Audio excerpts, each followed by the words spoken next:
আমডাঙ্গায় নির্বাচনী প্রচারে ব্যারাকপুর লোকসভা কেন্দ্রের সিপিআইএম এর প্রার্থী দেবদূত ঘোষ একটি র্যালির মধ্য দিয়ে প্রচার করলেন।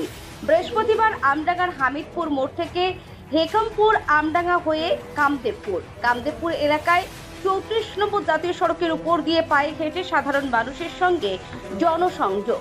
কখনো আবার চায়ের আড্ডা, কখনো আবার বাচ্চা ছেলেদের লজেস দিতেও দেখা যায় ব্যারাকপুর লোকসভা কেন্দ্রের সিপিআইএম ও কংগ্রেস সমর্থিত প্রার্থী দেবদূত ঘোষ।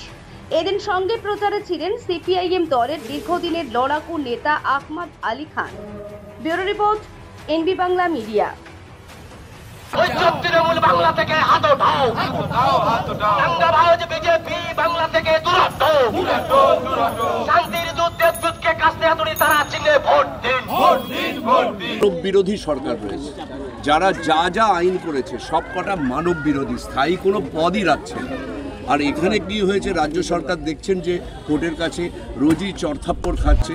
প্রতিদিনই প্রমাণিত হচ্ছে যে রাজ্য সরকার চালাতে পারে না।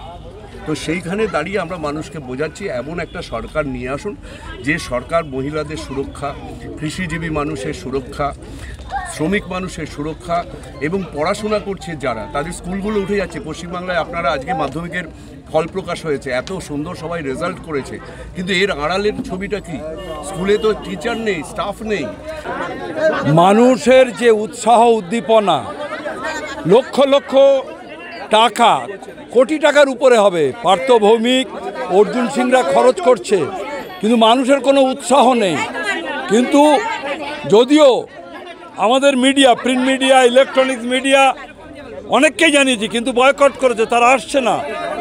এই যে আপনাদের মতো ছোট ছোট ইউটিউবে যারা আসছেন, আমি ধন্যবাদ জানাই। আপনারা দেখতে পাচ্ছেন যে মানুষের স্বতঃস্ফূর্ততা, তারা প্রার্থীদের ফুল দিয়ে বিভিন্নভাবে তারা সম্বর্ধনা জানাচ্ছে।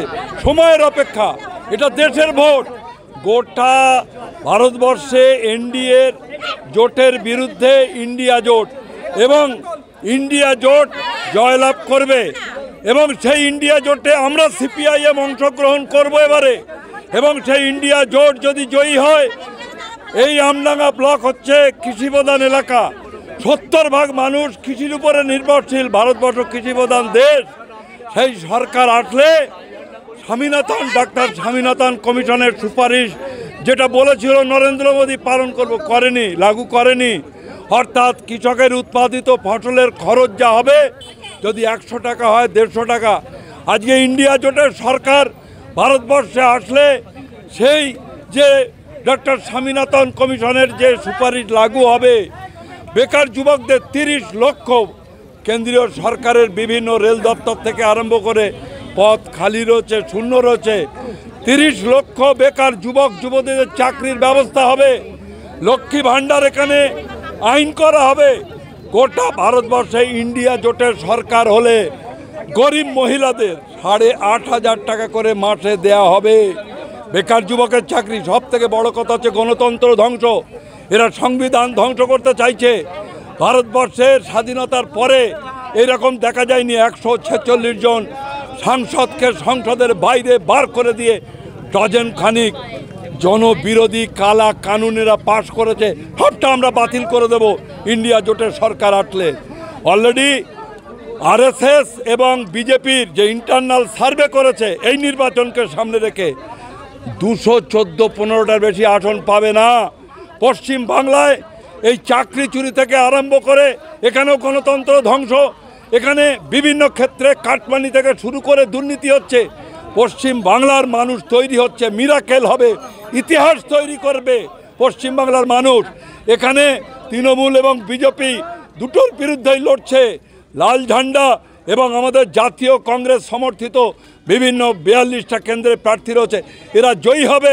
স্বাভাবিকভাবেই পশ্চিম বাংলায় 2026 সালের পতন ঘটবে এবং আগামী এই যে লোকসভা নির্বাচনে ইন্ডিয়া জোটের সরকার তৈরি ভারতবর্ষে হবে। এবং কৃষক, বেকার যুবক, জিনিসপত্রের দাম যেভাবে বাড়ছে, আজকে স্বাধীনতার পর থেকে গ্যাসের দাম বাড়তে বাড়তে 414 টাকা, আর আজকে নরেন্দ্র মোদীর সরকার আসার পরেই 1100 টাকা গ্যাসের মূল্য হয়েছে। মা বোনদের ইজ্জত লুণ্ঠিত হচ্ছে। সন্দেশখালি দেখাচ্ছে শুভেন্দু অধিকারীরা কি করছে। আজকে এই যে ব্রিজভূষণ সিং, সে হচ্ছে বিজেপির সাংসদ। আমাদের যারা পদক এনেছে, ভারতবর্ষের মুখ উজ্জ্বল করেছে, সেই পদক জয়ী মহিলাদের আজকে শ্লীলতাহানি করেছে ব্রিজমোহন সিং।